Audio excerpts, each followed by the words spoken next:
Today I'm going to share with you adapting to vision loss. Vision loss is my journey, and I have had quite the adventure, I guess you could say. I was diagnosed with progressive Cohen's dystrophy when I was 20.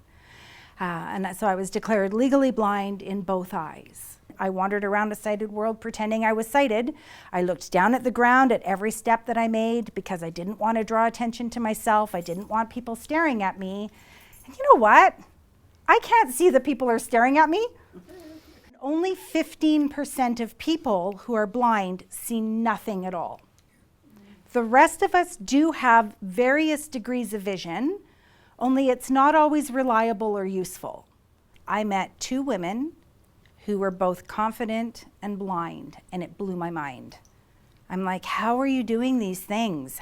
How are you getting around so easily? And they had attended a training center in the United States called the Louisiana Center for the Blind. For that 9 months, I wore this blindfold for 40 hours a week, and I was taught by people who were blind. So we learned how to navigate using our cardinal directions and the sun's positioning in the sky. We learned how to use a computer with no screen and no mouse, because when you can't see, the mouse and the screen don't help. So we learned how to use it by keyboard commands. I also have an Apple phone, and on my phone has a setting called VoiceOver. I turn that on, it reads everything to me, I can dictate everything, it makes life so much easier. I loved woodwork so much that I ended up making 2 sets of these. We did hiking, rock climbing on real rocks, we did horseback riding, we did zip lining. And what that taught me is I can do everything I used to do when I had sight. I just have to do it different. And man, nothing stops me now. This summer, twice I went axe throwing, but I put my shades on, my blindfold. My sight is not good enough. Like, those little distractions are actually hindrance. They can cause me more damage and problems. So I put the blindfold on, learned how to throw an axe and a dagger, and I hit the bullseye. So as my sight continues to deteriorate, I don't need to be retrained because I can already do those tasks using no vision. So the little tiny bit of sight I have is now an asset to me instead of a hindrance. This is my cane of choice. I really like it because it's got flexibility. So if it hits something or touches something, it can bend that little bit opposed to jabbing me in the tummy. When you see somebody with a cane, do you think anything negative of them or bad? Or they're like, no, it's just somebody with a cane. Then why are we so hard on ourselves to use devices that can make our lives easier? When you say hello, a few really awesome things happen for those of us who have low vision or who are blind. For one, you let me know you're there so I don't trip you with my cane.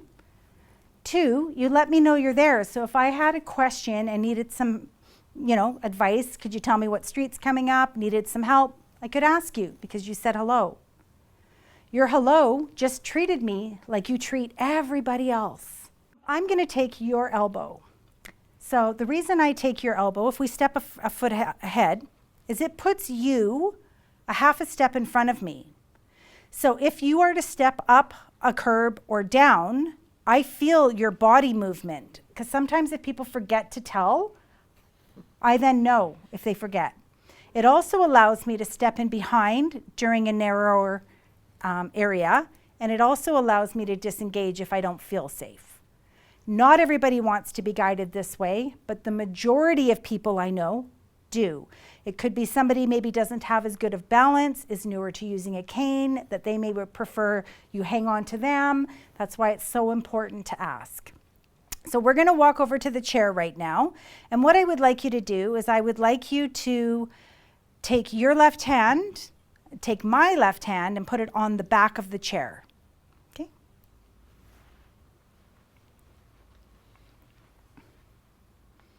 Okay. Okay, thank you. And then I will sit down. In Braille, it consists of 6 dots. 1, 2, 3 on the left going down, 4, 5, 6 on the right going down. We read with our fingertips. Braille is a code. So for this exercise, what I'd like you to do is I don't want you to look in the bag. I want you to put your hand in the bag and I want you to feel the items. When you know what it is, just tell me. It feels like a flashlight. Yeah, it is. Yeah, it is. Pencil sharp. Perfect, I'll take it. So the point of this is all of you just saw the same way somebody who's blind sees. We don't necessarily use our eyes, but we touch it, we feel it, we know what it is. So there's lots of different tools and devices that can make life easier. These little prawns sit over a glass. When the liquid hits it, it beeps, you stop pouring. There's apps out there. Now these new glasses, Meta glasses, I don't know if you've heard of them, it's AI. There's a lot that these things can do to really help people who have low vision or who are blind navigate. So when you hear cheep, cheep, cheep, it's safe to walk east-west. When you hear cuckoo, cuckoo, it's safe to walk north-south. It's also something that's helpful with our directions if we get a little disoriented. Being really mindful if you're going to give directions to somebody who has low vision or who is blind that you know your left from your right, because it happens way too much, and it can be really dangerous for some people. Everybody's different. I always say, please ask somebody if you're curious about them so that you gain accurate information about that individual. You can have two people standing up here with the same eye condition, and again, life is going to be very different for both of them. It's not going to be the same at all. We all don't have the same support systems at school, work, home, in the community. We all don't have the finances to purchase the things that we need. All of us have different confidence, abilities, strengths, stretches, preferences, because we're all different from each other.